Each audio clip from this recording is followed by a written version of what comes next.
group of people and a very spiritual path. Gives me lots of inspiration. Especially thankful for Guruji for sharing his wisdom and encouragement and his friendship.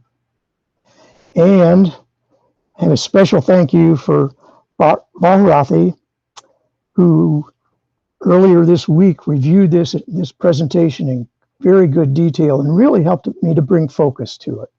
So thank you all. So a bit about this presentation. It's an examination of trauma and yoga and the yoga practices that have been helpful in the treatment of some forms of trauma.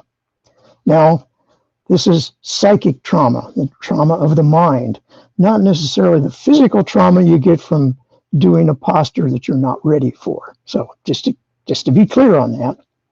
Yeah. And there's also, if you do a search for the words trauma and yoga, you'll find a lot of people these days are teaching, having instructor training courses on what they call trauma-informed yoga. Okay, that's much beyond what I'll be talking about today. I'm just going to do a introduction to what trauma is, what causes it, how it develops, and it's not necessarily post-traumatic syndrome like soldiers get, but the type of trauma that we all encounter. There's many different causes of trauma. We'll get into that a little bit more. And then I want to relate that back to the Yoga Sutras. As I was reading this book on trauma, Body Keeps the Score. It's really interesting book. The author started to reference yoga and its use, and in particular, he called out various aspects of yoga practice that really helped the trauma people.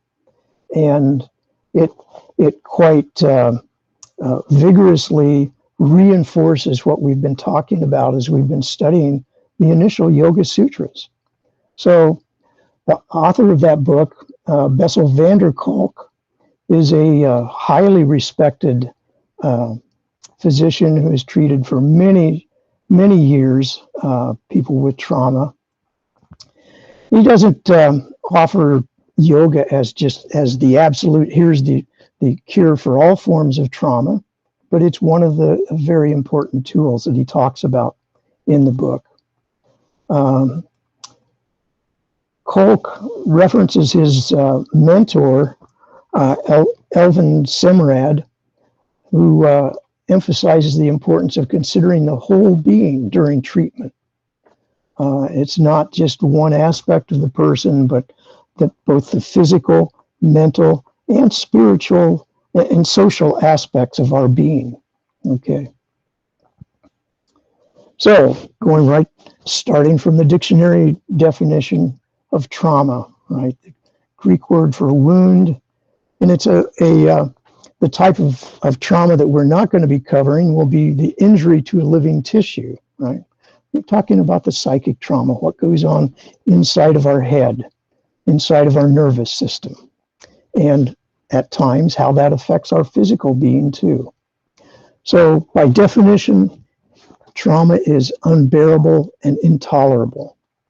And it affects not just the people who experience the trauma, but those around them. So trauma equates in large part to suffering. So it's a common life experience, not just by veterans of wars, right? We have accidents, chronic poverty, work conditions, bereavement. The statistics that I was quite surprised that Kolk referenced, he says 1 in 5 Americans have been molested. 1 in 4 grew up with alcoholics. 1 in 3 couples have engaged in physical violence.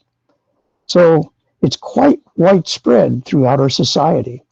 We're going to have I'll talk a little bit more about that. But as Bharati told me, whether it's little t trauma or big T trauma, everyone has a story, and we all hold a lot of the trauma within our bodies, resulting in a multitude of physiological manifestations, right? So at times, some of our mild forms of trauma may self-resolve, but other forms of trauma can last a lifetime and actually be multi-generational. So let's look more closely at what trauma is, how it's created, and what it does. So the trauma can result from either an event, a series of events, or circumstances. You may have a job that you go to and it's a type of a soul-killing job, and you just drag yourself in there and you can't escape, and you're just helpless to do anything about this job. That can cause trauma. The conditions can be either physically harmful, emotionally harmful, or even life-threatening. But the main point of trauma is that it has lasting adverse effects on your functioning. Long after the traumatic experience is over, it can be reactivated at the slightest hint of danger. We'll talk about that, what causes it to be reactivated, and disturbs your brain circuits, right? Kicks in and engages your fight or flight mechanism, right? And your system becomes flooded with cortisol, stress hormones, and that has long range effects if that's done on a very frequent basis. So the unwanted recall, which is triggered by what's called touchstone memories, can cause extreme reactions that seem out of proportion. You hear incidents of road rage, could be caused, actually the underlying cause of that is people walking around with this trauma, right? They see something, they see the proverbial rope, and they think it's a snake that's about to bite them. So they react, they overreact to the situation. So the challenge is to learn how to thoughtfully respond instead of react, right? Exactly what we try and train and condition you with during the yoga classes. So here's the meat of the story. Psychic trauma is defined by the response. It's not the events, it's not the experiences, but it's your response that you have. And when you find something that is when you respond to distressing or disturbing events and it overwhelms you, you feel helpless, your sense of self and ability to feel a full range of emotions is diminished, that can cause a fundamental reorganization of the way the mind and the brain manage perceptions.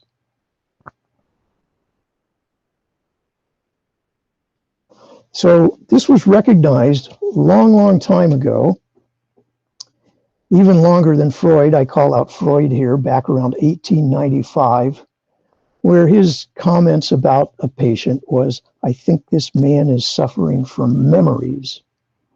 Right? Turns out memory is one of the things that Freud started out his career researching. Right? And he went on to develop his famous theory of dreams and that. But that research inspired the Nobel laureate Eric Kandel early in his career to do groundbreaking research on the biology of memory. There's a very good book I've included in the bibliography at the end called In Search of Memory that gives a very good biological breakdown of how the physical memories work. And the memories that we talk about, is very important to realize that they come from all the senses, right? It's not just the memory of 2 + 2 is 4, right? The factual type of memory, but there's memories from all of our senses, from our eyes, our hearing, our sense of touch, our taste. And they're often triggered by these touchstone memories. If I say the words, roses are red, what comes to your mind? Violets are blue. Okay, that's an example of a touchstone memory. One thing triggers another. And the trauma victims are often victimized by this. They'll go through life and see ordinary events, and they'll trigger a touchstone memory that gives them a flashback, a memory of their traumatic event. And it's uncontrollable. They, of course, can't control that stimulus. Everything they look around them triggers a danger signal, and that triggers a part of the brain, the amygdala, that then engages the rest of the fight or flight system. So an example of other types of memory is perhaps some of you have seen the movie called 50 First Dates, where a man meets and falls for an art teacher.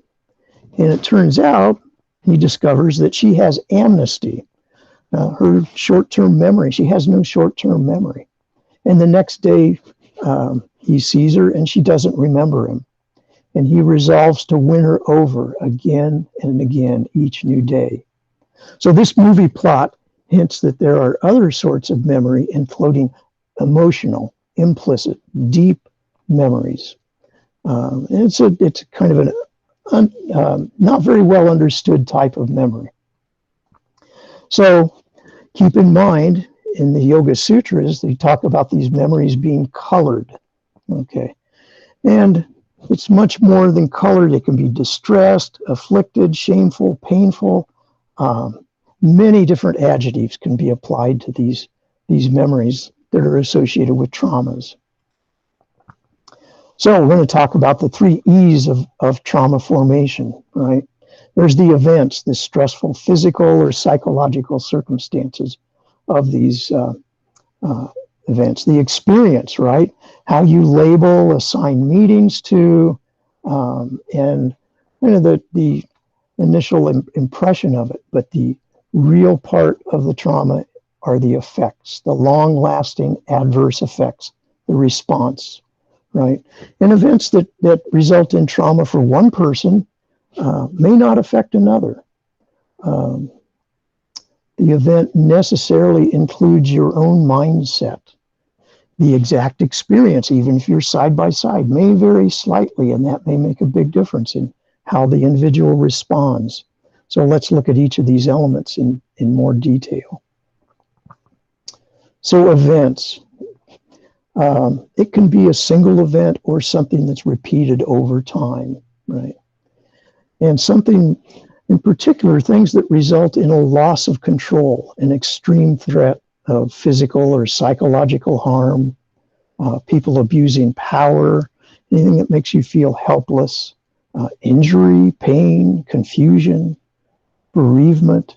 These are the type of events that can cause trauma. In his book, Kolk gives an example of a husband and wife that are traveling along in their automobile and they run into a wall of fog. Suddenly you can't see anywhere, and the guy immediately slams on the brakes and piles into a car that's stopped in front of him. He's car number 9 in this chain reaction event. Turns out there's 50 cars that end up in this terrible accident, and they're trapped in their car, the husband and wife. They're trapped in their car. They can't get out, and the person in the car in front of them is also trapped. And then a fire starts, and they, while they're sitting there, this person is crying out for help. There's no help around, and this event leads to trauma that they eventually then sought treatment for. And we'll talk a little bit more about that. That they physically survived unharmed, just a few minor cuts and everything. But mentally, it was a very traumatic experience for them. So this is an example of when essentially a force of nature had power over them. They were trapped, they couldn't escape, they had to watch this terrible tragedy play out in front of them. And you end up with a question of why me? What did I do? You know, deep questioning of life. Can happen. So the trauma, the actual effects of the trauma then may occur immediately. You can realize at that moment, or they may take a while for you to actually even realize that you are suffering from trauma. The causative effects, you may not recognize them. But when you start to have upsetting memories, flashbacks, bad dreams, anxiety, fear, anger, aggression, inability to sleep, agitation, easily started, shaky, becoming shaky and sweaty, your heart pounding, trouble breathing, all of these signs are signals that your sympathetic nervous system is over stimulated, and that you may be living with that overstimulation. So the accident that I referred to, the husband, when these two people sought counseling and sought help, they put them in a functional MRI machine, which gives a picture of what's going on inside your head. It was very interesting with the husband when they gave him narration that triggered his flashback to occur. His entire brain lit up, right? Especially his amygdala, but everywhere in his brain lit up, right? Indicating that he was processing this at all levels within his brain. His wife was much different. Her brain scan, her functional MRI, showed her brain essentially shut down. Okay, that's another type of reaction that can happen from these traumatic events. However, her amygdala still was pumping up her sympathetic nervous system. So there's another book called How Emotions Are Made by Lisa Feldman Barrett. It too plays parts in some of what I'm presenting here today. One of the things that she had to say is that people vary tremendously in how they differentiate their emotional experiences. So there you can see that this couple sitting side by side during a single event had different effects, different experiences, and they internalized them differently. So as a species, that's part of our variation within the species. That's the good, powerful thing that Darwin talked about, right? That this variation within the species helps the species evolve, and as situations, society, and circumstances change, then the people with the more well-adapted variations can help it survive. So these effects that come as a result of trauma can give you or produce the inability to cope with normal stresses of daily living. And as you overreact, you can't remember things you can't pay attention, you can't control your emotions, and it impacts your health and well-being. So let's go on and look a little bit more about that. One of the things that Lisa Feldman Barrett says is you are not a passive receiver of your sensory input, but you construct your emotions. It very, very well matches what we read in the Yoga Sutras. So let's move on here. So let's see. Okay, trauma is a heavy burden. So it doesn't necessarily affect just the person who has the trauma, right? Everyone around them is affected. Alcoholism, drug addiction, depression, absenteeism, people smoke, chronic health issues, right? All of those are some of the burden that results from trauma. It has a ripple effect. It can even be intergenerational. People who have been traumatize their children, who traumatize their children, and on down the line. So there's another good book that I studied in producing this called What is Health? by Peter Sterling, who's a professor of neuroscience at University of Pennsylvania School of Medicine. And he defines health as the capacity for adaptive variation and disease as the shrinkage of that capacity. Since health is optimal responsiveness, many significant conditions are best treated at the systems level. And the systems level is exactly how yoga addresses it, the entire panchakoshas. Peter Sterling strongly suggests that chronic health issues such as these that we've talked about often have a deeper cause requiring a holistic approach to resolve. So here's an estimate.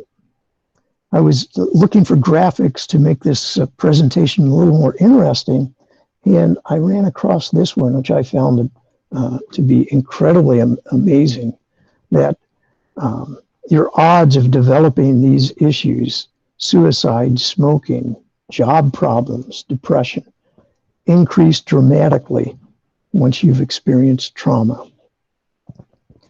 So we begin to look for how can we heal this trauma? How can we resolve these painful memories?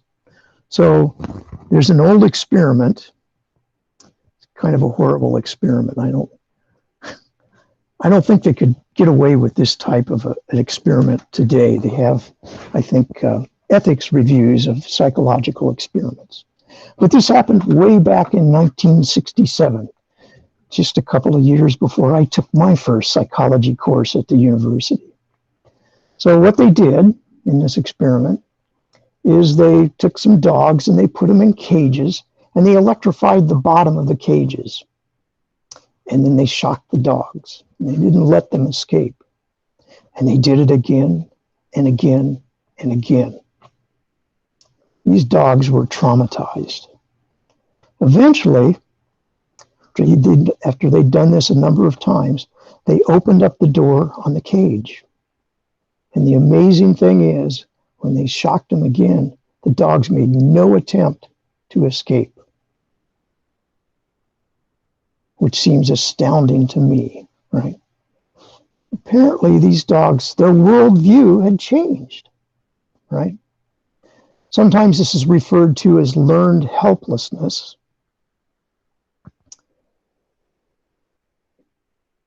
But the same thing happens with abuse survivors and trauma victims.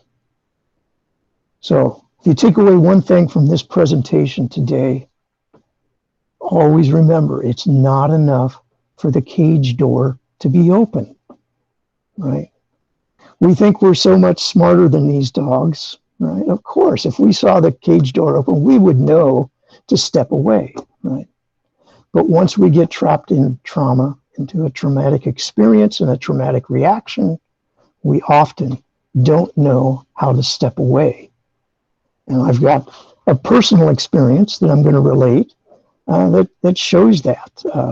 It's happened to me. I'm sure it's happened to everyone listening to this here today. So another thing to remember about traumatic events is the event itself has a beginning and an end. But the way people experience them, they don't. It keeps coming back and coming back. And often it's an unspeakable thing. They can't really describe what it was. And there's no way of knowing when it's going to happen again.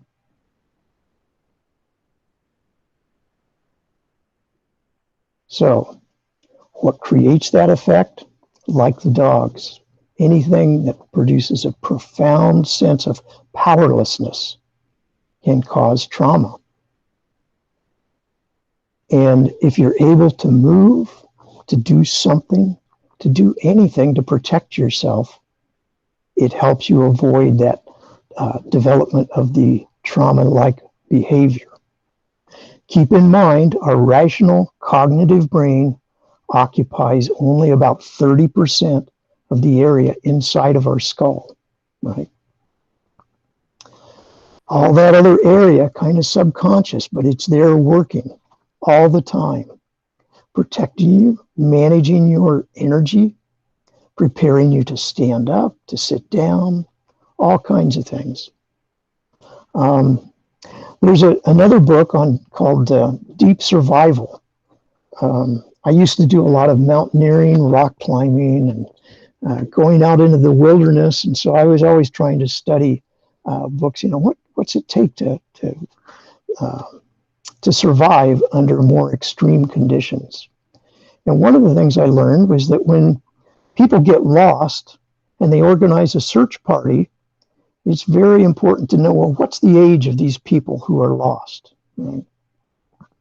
And it turns out that young children, typically less than about the age of 8, when they go out into the wilderness and they get lost, they actually do often a better job of taking care of themselves than older adolescents, or in particular young, healthy males, right?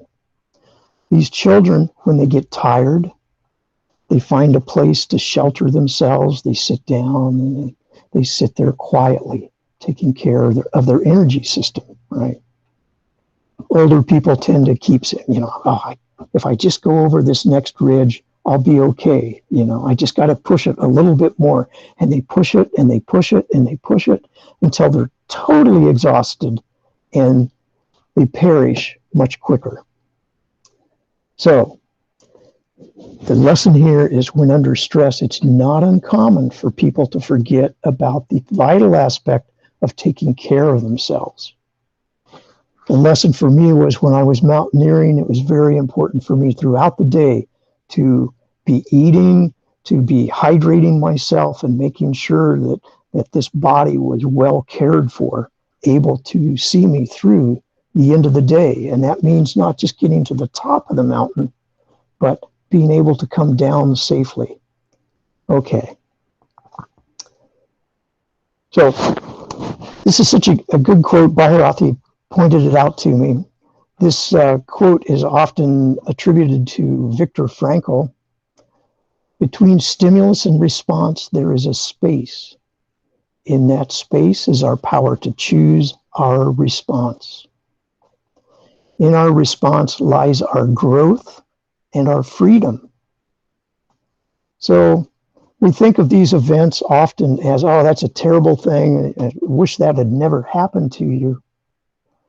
But it's an opportunity for growth and freedom. Always remember that. Oops, I'm sorry. Okay, so we're going to talk about, how do you find that space to respond thoughtfully. There's a term called agency, and it's a degree, it defines the degree to which you have the ability to make decisions about your life, right? Or do you immediately just react? We want to be able to do a thoughtful response. The sense of agency is essential for you to feel in control of your life, to believe in your capacity to influence your own thoughts and behaviors, and have faith in your ability to handle a wide range of situations. Having a sense of agency influences your stability as a separate person. It's your capacity to be psychologically stable, yet resilient and flexible in the face of conflict or change. Those quotes came from an article by Barry Lamia in Psychology Today. So let's look at the elements of agency. You have to be able to formulate plans and strategies and realize them. You have to foresee the likely outcomes and help that to guide and motivate you.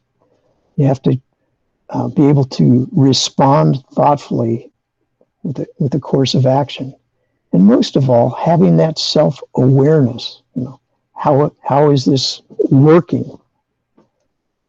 How sound are these thoughts and actions? Is this a totally crazy idea? Or is it the one thing that I can pin my hopes to?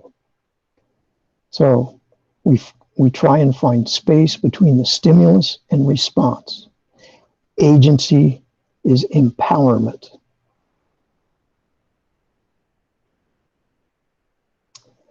So my recent experience with agency has to do, I don't know if many of you know, but I had an ankle issue.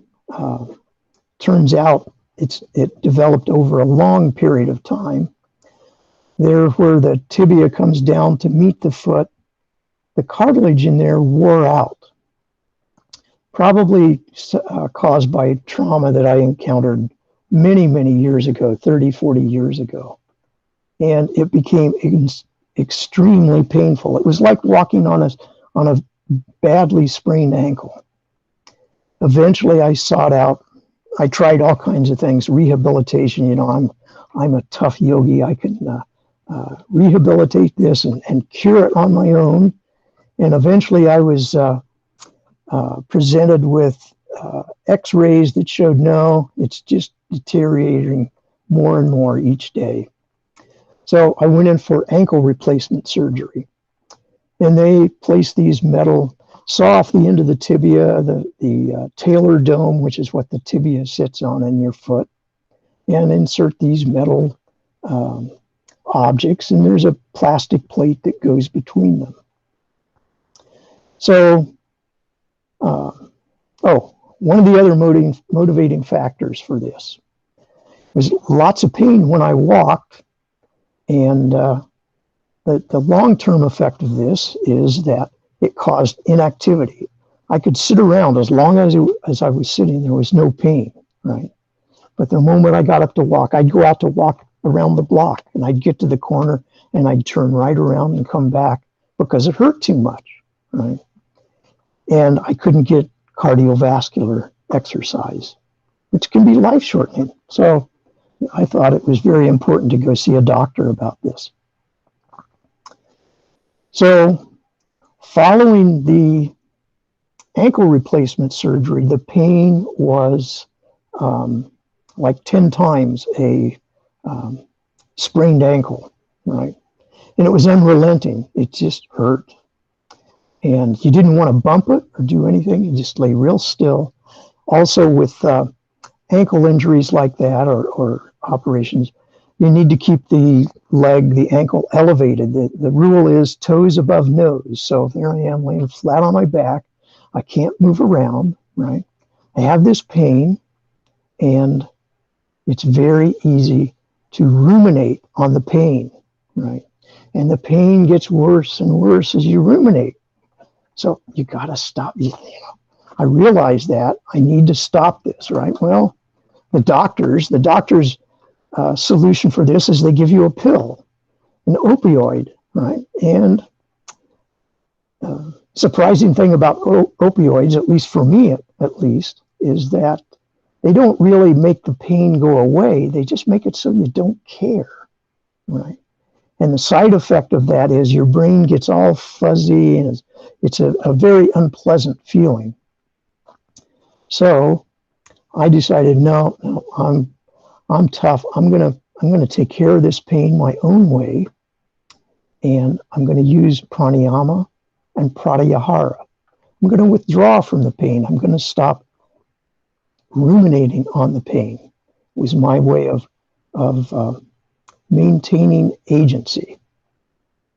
And my goal was not only to make the pain tolerable, but I rationalized it as if I'm not ruminating on it, if I'm not activating my amygdala, engaging the sympathetic nervous system, my system isn't going to be flooded with these stress hormones, because as we know, when the stress hormones are throughout your system, the healing is impaired, right?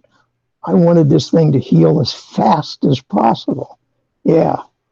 So that was my way of maintaining agency following surgery. And it worked pretty good, I have to say.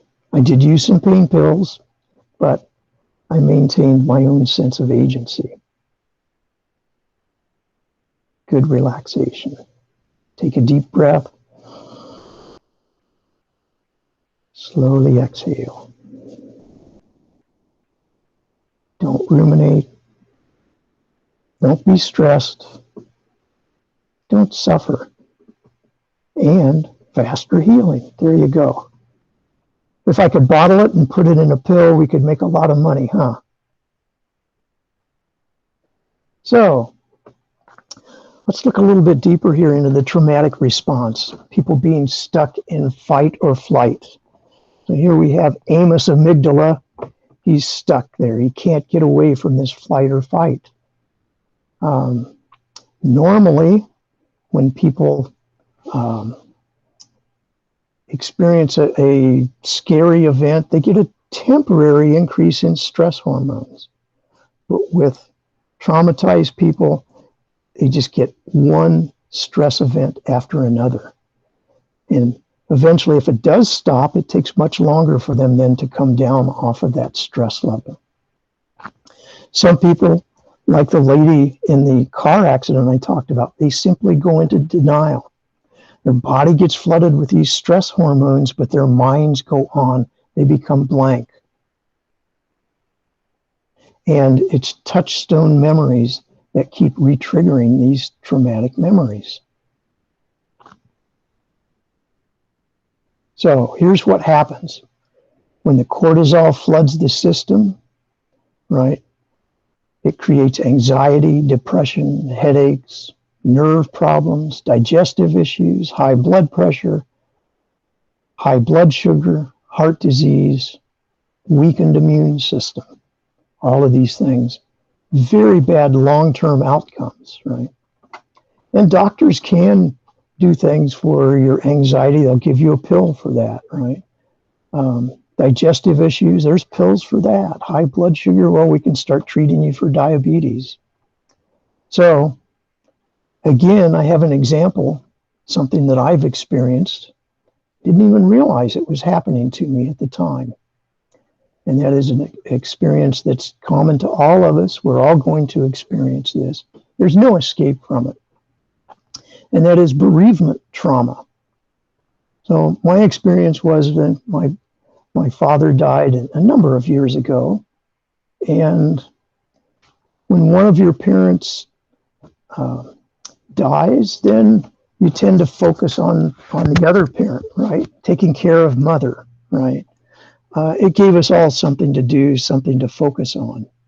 But then eventually, after mother passed away, the trauma starts to sit in. It's deep, lasting, and can be unacknowledged, inescapable sorrow. So I remember as a child, I had a pony, a little mare pony, who had a colt. And they stayed out in the pasture, actually an apple orchard next to our house. And as the colt got older, the mare and the colt would get separated. And every once in a while, suddenly the colt would startle and look, where's mother? Where's my mother? And it'd start nickering and running around very excitedly, and eventually the mare would hear it and she would nicker back, right? They whinny back and forth, right? And then the colt would run up to the mother and their nose would touch and all would be well with the world, right? So the death of a loved one can be somewhat like that. You get excited, you need that touch, and that touch is taken away from you, right? So the effect can cause anxiety. At the time, I didn't have any sense of agency about that. How can I end this trauma? I didn't even realize that it was with me. It wasn't until I started my yoga practice that I even recognized that I had anxiety, right? I started my yoga practice because I had knee pain. And the yoga practice, primarily the Utkatasana, right, that we do in class, relieved that knee pain in a matter of weeks. And the teachers in the class would talk about observing what's going on in your body. And gradually, a few more weeks went by, and it registered with me. I'd take a breath, and then instead of smoothly, calmly exhaling, the exhale would be like, I felt, and it reminded me of a child that's been crying. Sometimes I'm sure you've all seen that when a child is what we used to call all cried out, right? But they were still sobbing, just uncontrollably. And I recognized that's anxiety. I have anxiety. Can you believe that? So I wasn't aware of it. Yoga helped me become aware of it. And then I discovered, while in another posture, that I could find that space between the stimulus, that is, I miss my mother, and being able to make the decision. I discovered that in the rabbit posture, sasangasana, right? All curled up there, and I could barely breathe. It was on the edge of reacting and saying, I got to get out of this, right? And instead, I tried to breathe into the upper parts of my lungs, right? When you're in rabbit, you can't breathe into the lower and middle parts of your lungs. But just that small amount of gentle breathing, relax, relax, you can reduce and eliminate the anxiety. And I started to find that throughout the day, driving in my car, trapped in a traffic jam, right? Instead of tensing up and becoming angry, just take a breath and relax. Yeah. So I had to be physically dragged from the cage, right? My trauma cage. I was in a cage, the door was open there, but I had to experience it and be taught how to retreat and deal with that anxiety.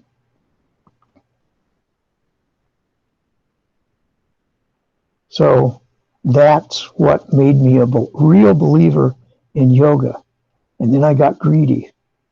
Imagine, wow, if it can do that, imagine how much better my life is going to be if I practice more and more and more.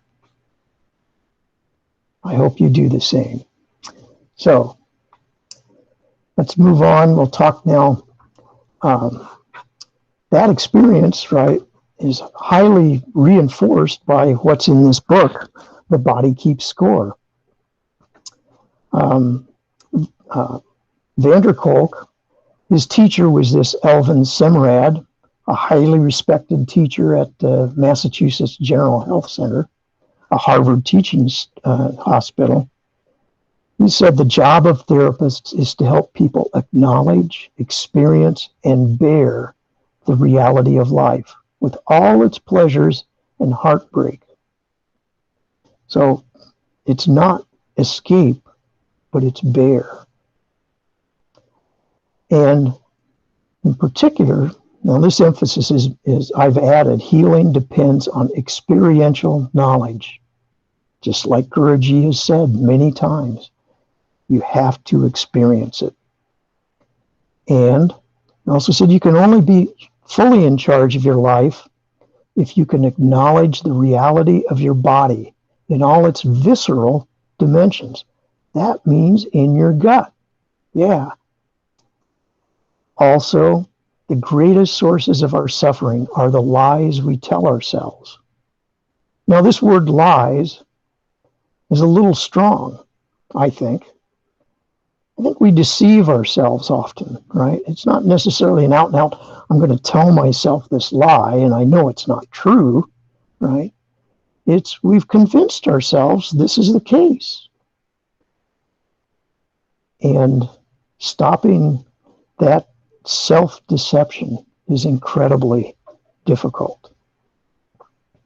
So I think all of these applies equally well to your yoga practice and to being a teacher of yoga, and also as just simply being a compassionate human being.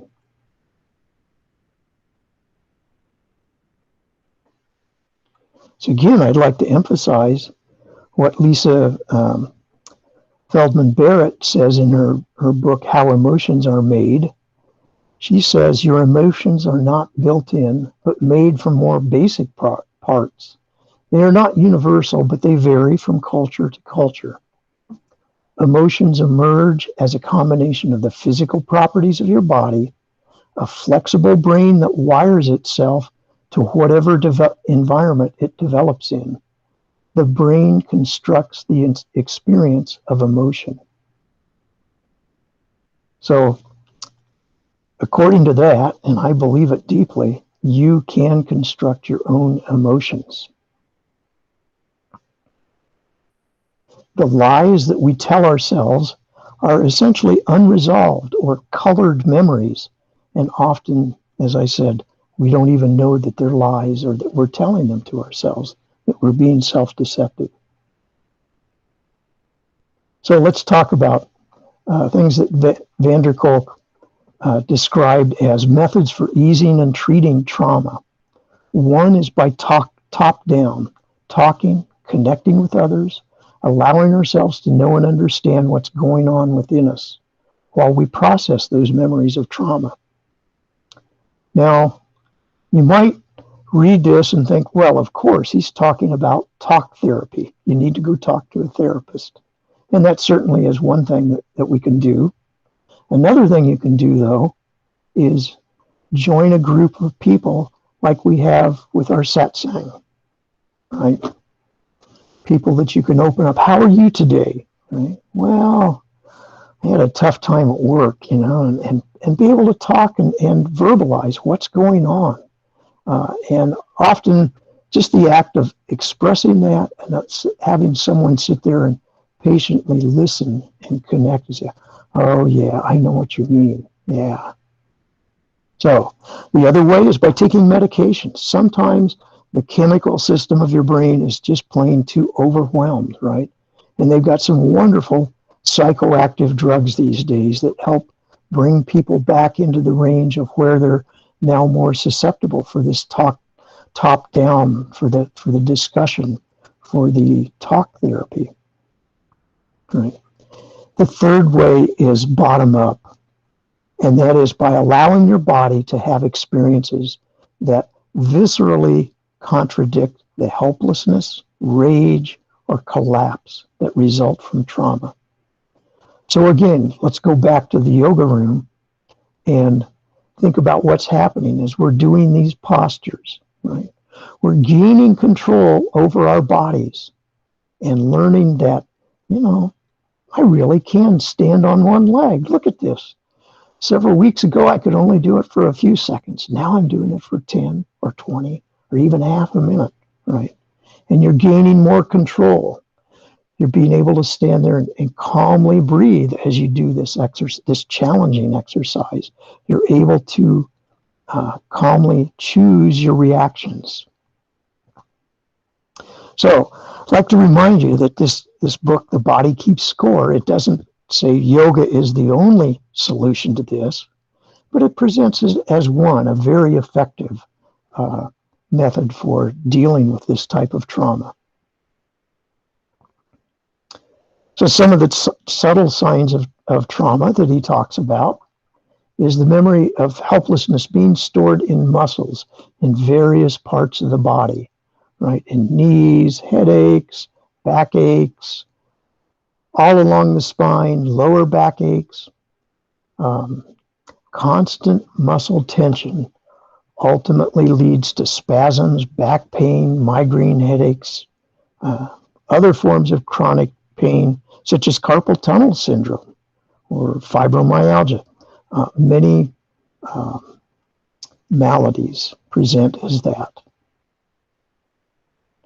So with yoga, he also talked about learning to inhabit your body with yoga. And I really like this. He thought that the most important phrases in therapy, as in yoga, are notice that. What happens next? Yeah, this self-observation that once you start looking at your body with curiosity instead of, oh my God, what's happening now, right? Everything shifts. And the emphasis is on helping the participants notice which muscles are active, which muscles you can relax, and also to create this rhythm between tension, relaxation, tension, relaxation, right? And we've talked about that before. What do we call that? Cyclic meditation, of course. Yeah. Semrad, his Kolk's teacher, used to ask his patients that he was talking to, where do you feel it? Where do you feel this pain? Even though they were talking about patients with psychic pain, right? Where do you feel it in your body? You deal with this on many levels, not just the physical, not just the mental, but also even on the spiritual level. Semrad also said, for people who are digging their heels in and won't budge, you have to work with them and take them through the stages from I don't know to I can't to I won't, and show them how they are using their defenses, right? How often do we see that in the yoga room where someone says, oh, I can't do that. You say, well, give it a try. Push yourself a little bit, and pretty soon they learn that they may be able to do a little bit of that. So let's begin to focus now more on our yoga and the yoga that we've studied in the YIC classes, healing with yoga, right? We've seen how self-study, pranayama, and cyclic meditation, these are all experiential practices. They're dragging us from our cage of trauma, from our trauma cage, right? Semrad observed that the grief and the sadness of loss are intolerable to patients with psychosis who use gross denial to avoid their feelings. The therapeutic task is to help the patient stand his pain, he said, and that is directly contrary to the rest of medicine, right? Medicine, the doctor gives you an opioid. Now this helps you escape your pain, right? No, you have to bear it, right? Because as the saying goes, that's where your growth happens, from being able to bear that pain, put it into perspective. Just as in yoga, the emphasis is not on getting the poses right, but on helping the participants notice which muscles are active at different times. So Van der Kolk also said, many of our patients are barely aware of their breath. Yeah, one of the reasons that we talk about pranayama, here's a therapist. He feels that breath is very, very important. And also that the sequence are designed to create a rhythm between tension and relaxation.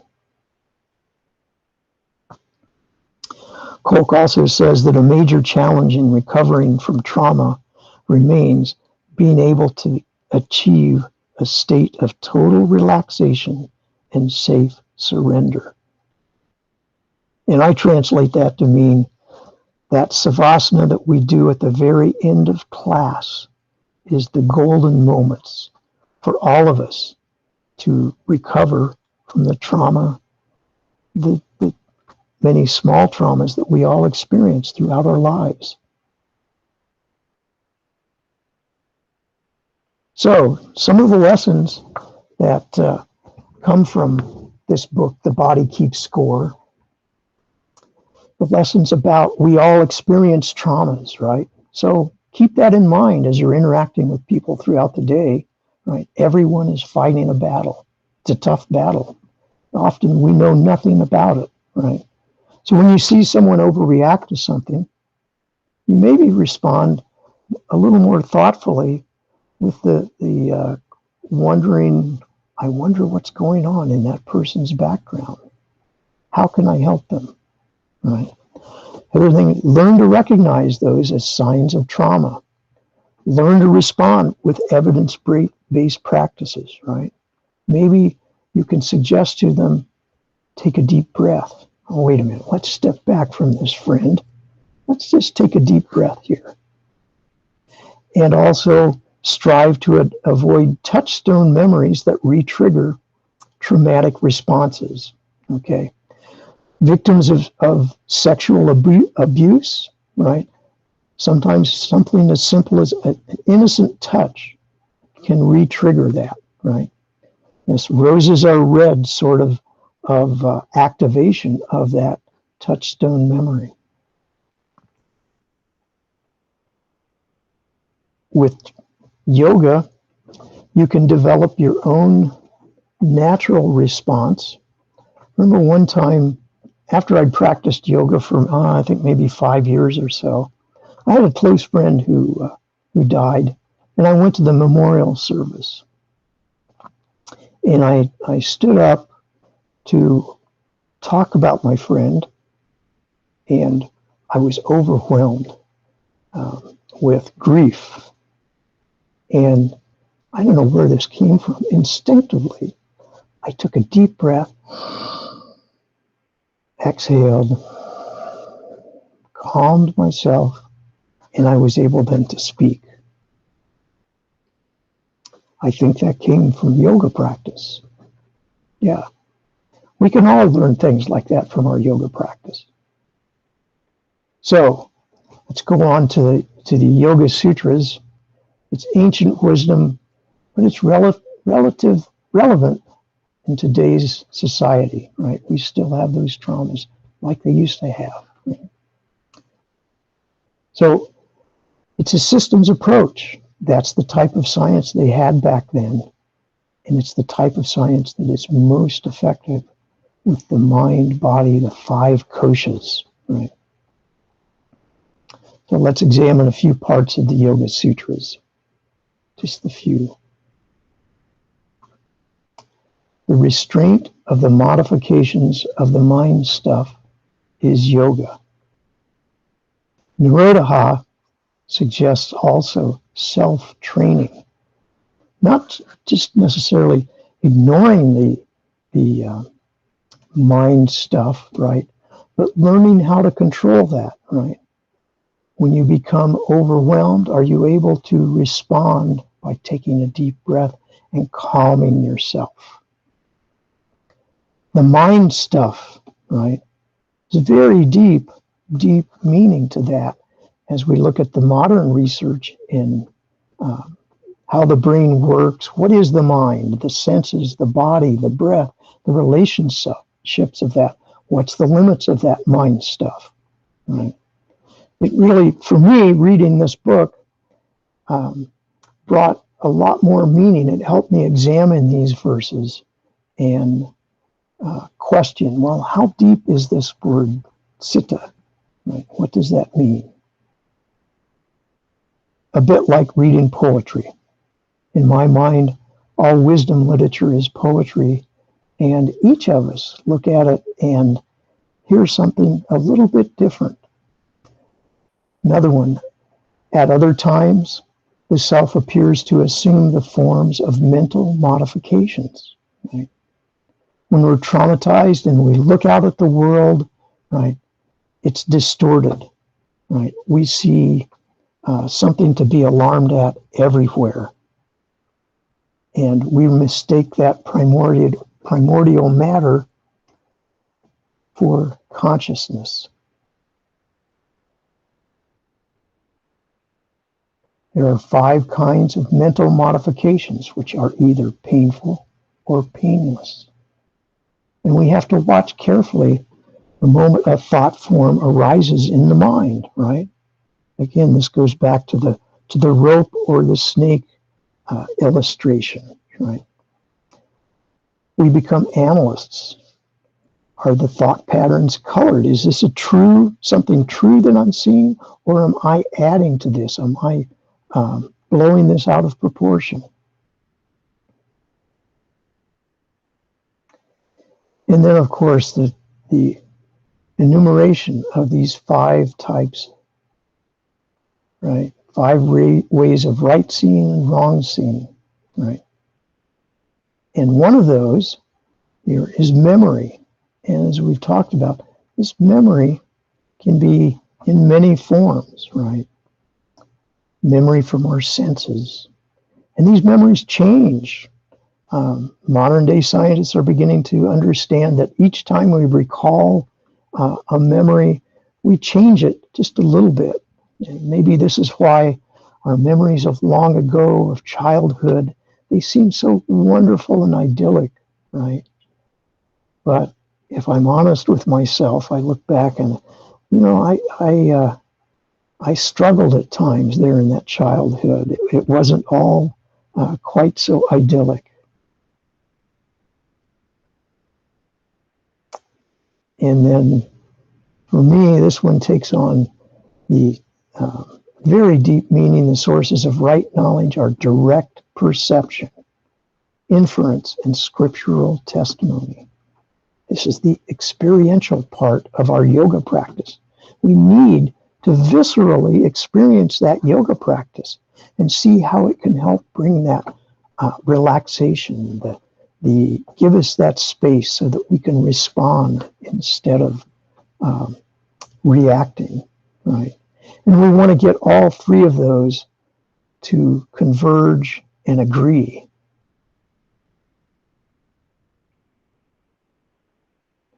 So again, yoga considers more than the brain, the mind, and the body. All of these illustrations of the koshas, they leave out, for me, the most important part of that is that you, the observer, are able to observe all of those koshas. And this is what makes yoga being a holistic science, because it deals with all the pancha koshas. The downside of this now, it's not like taking a pill. You yourself have to take the responsibility to participate, right? It's not, no one can do it for you.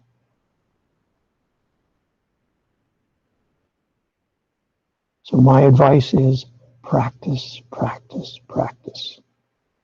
And don't just practice your yoga in the yoga room, in the yoga classroom, but live your yoga 7/24.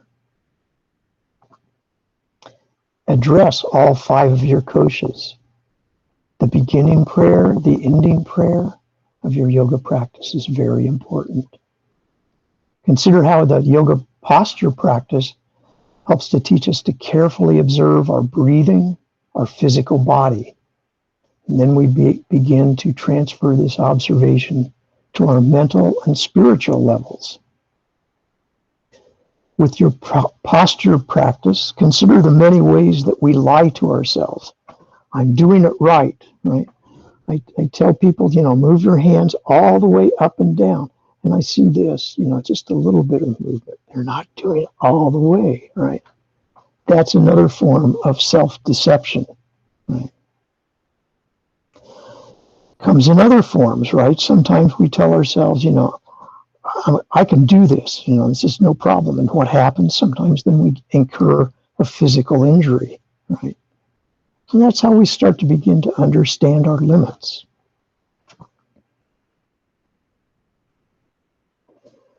We focus on our alignment, right? We want to have our hips level in these postures, our knees together, we stretch up, and then when we stretch forward and we kick, right, we bring our chin to our shoulder. All these tiny little, very picky sorts of things, right? We're developing this discipline, right? And we learn to observe and tell ourselves the truth, right? That's the most important part. Of course, we're improving our body and becoming more flexible and stronger and all of that. But it's what's happening in the mental layer that's equally important, right? Think about our postures, right? How do we stand, right? Do we have this natural, correct posture where we're extending up? Sometimes we mistake it for this military posture, right? Where we have our chin tucked in, our chest stuck out. And if you'll notice, you're just a little bit shorter that way. If you're short like me, that's an important thing. So I've been working on that. I'm trying don't do the military posture. Let's relax and stretch our spines upward and relax your shoulders. Yeah, get that natural curve in. Make space between each of those vertebrae, right? Try not to let the back sag. Keep all these other muscles engaged properly.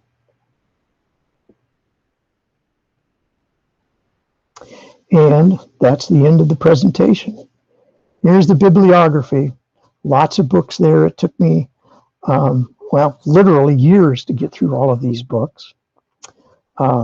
Most important one here is the Yoga Sutras, right? Very deep. It's wisdom literature. And like I say, I believe it needs to be interpreted as poetry, where you bring your experiences to what you read and add that to the reading. I thank you for your attention. I hope this was illuminating for all of you. Thank you. Namaste.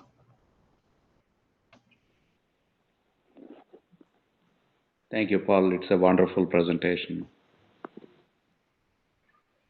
You're welcome.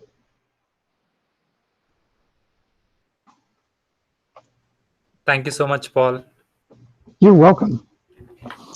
Thank you, Jonathan. Thank you, Paul. Very well said. Thank you. Thank you, Paul. Thank That you, You're was welcome. really great. Thank you, Paul. Thank you, Paul. Thank you, Paul. We'll see Very you. informative. Thank you. Thank you, Paul. Very Thank nice you. presentation. Lot You're to welcome. learn. Thank you so much, Paul. You're welcome. Thank you for sharing your personal stories with us as well. Thank You're you. welcome. Thank you, Paul. That was really You're welcome. informative. Thanks. Good.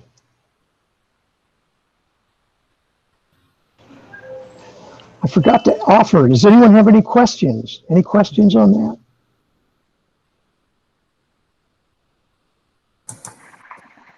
Thank you, I Paul. do. You're welcome.